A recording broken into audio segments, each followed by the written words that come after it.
Hola, soy Manuel Ródenas, abogado especialista en derechos LGTBI y hoy me encuentro en Casa de América colaborando en el proyecto Armarios Abiertos de la ECID. Bien, bueno, en España existen en distintas comunidades autónomas leyes integrales trans que dentro de sus competencias desarrollan medidas de protección y defensa de los menores trans y de los menores LGTBI y de los trans en particular. Y luego existe un proyecto a nivel estatal de una ley integral trans que proteja los derechos de la infancia trans también. Esta es la situación que tenemos ahora mismo en España. A nivel América Latina queda mucho por hacer porque no solamente los menores trans no están protegidos en gran parte de los países, sino que tampoco la población adulta goza de protección en muchas partes de América Latina, no solamente a nivel legal, sino que muchas personas trans se enfrentan a situaciones de violencia que les obliga a tener que abandonar sus países y emigrar por razón de su orientación sexual o de su identidad de género. De acuerdo con el Ministerio del Interior, España es el principal destino receptor de población LGTBI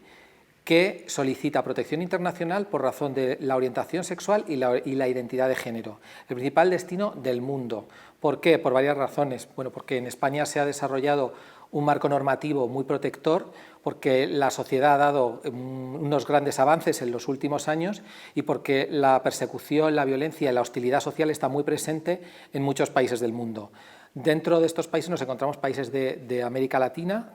en los que no existe una plena integración, ni siquiera un desarrollo normativo adecuado para la protección de las personas LGTBI, por supuesto de las personas trans, y esto hace que muchas personas se vean obligadas a abandonar sus países de origen y vienen a España, muchas de ellas. ¿Por qué? La principal por el idioma, por las conexiones culturales que existen y porque son conocedoras de que aquí hay una serie de derechos desde hace unos años que no solamente se están ya consolidando, sino que además bueno, pues hay movimientos para continuar el desarrollo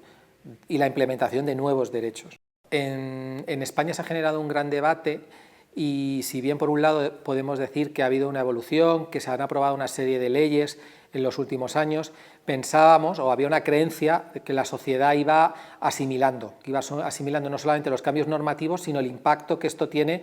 en el día a día, no solamente de las personas trans, sino en la relación que tiene el conjunto de la sociedad con la diversidad por razón de identidad de género. Pero este debate que se ha creado lo que pone de manifiesto es que existe un desconocimiento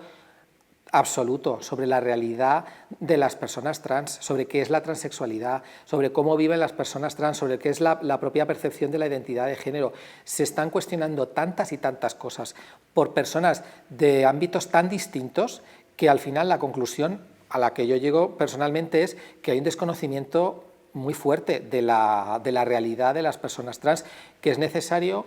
mucha educación y mucha pedagogía. Hay que sensibilizar a la población, pero también hay que educarla, porque está claro,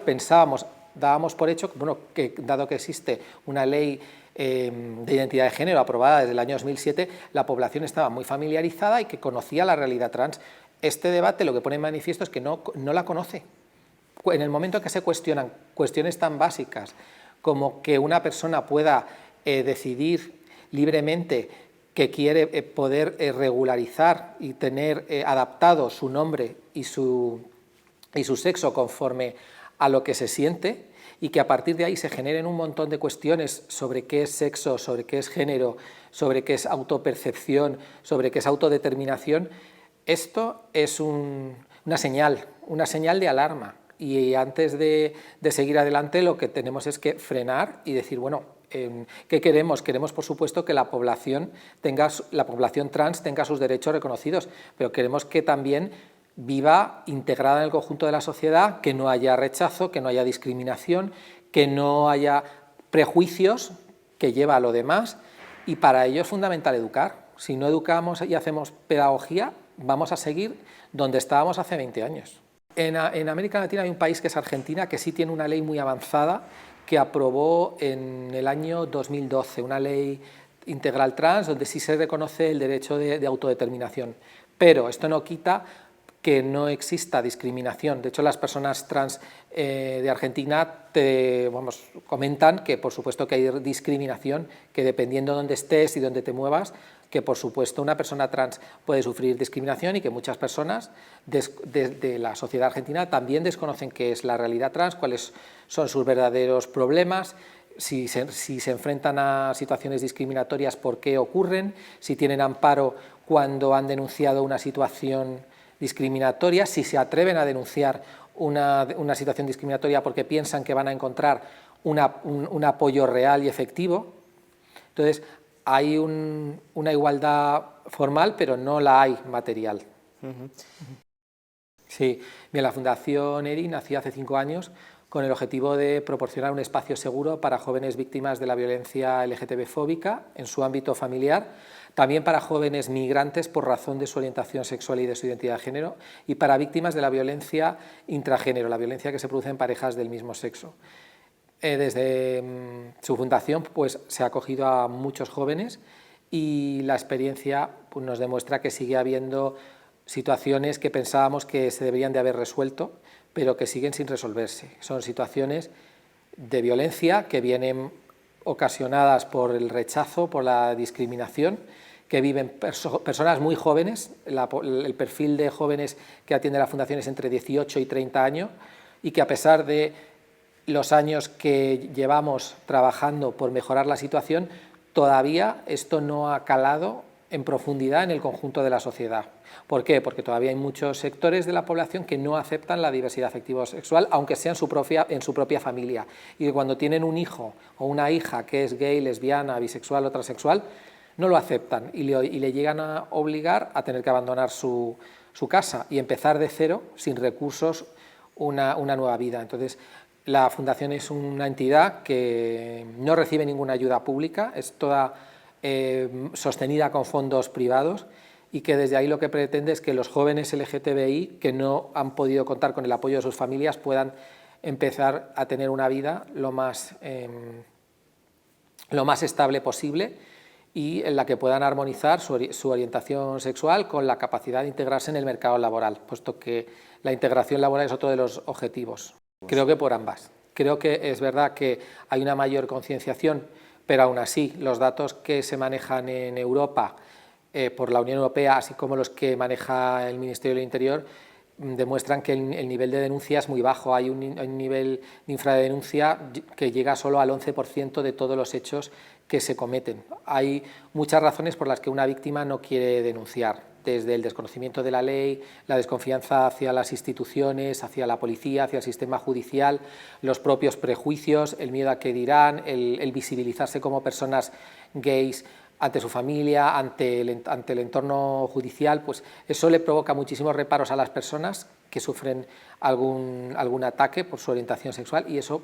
provoca que la gran mayoría no quieran denunciar. Y por otro lado, estamos viendo que efectivamente hay un aumento por varias razones. Por un lado está, a nivel europeo está aumentando el discurso de odio, y el discurso del odio es la antesala de los delitos de odio. El Ministerio de Interior tiene unas estadísticas que están en su página web, que podéis ir haciendo un análisis anual de cómo sube por razón de la orientación sexual en cada una de las provincias de España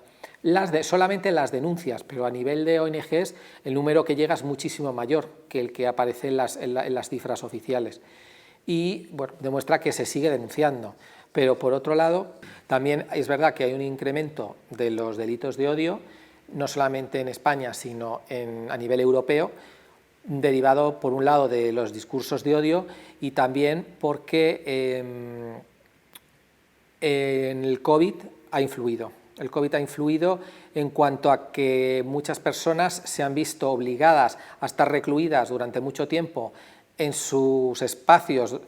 que para estas personas no son espacios seguros, como puede ser su entorno familiar, su entorno vecinal, y esto ha provocado que se hayan desatado situaciones de violencia provocadas por la falta de respeto. La falta de respeto a la diversidad afectivo-sexual en una vivienda puede provocar situaciones de violencia que en el fondo sean un delito de odio, motivado por la orientación sexual o la identidad de género de la víctima. Cuando esto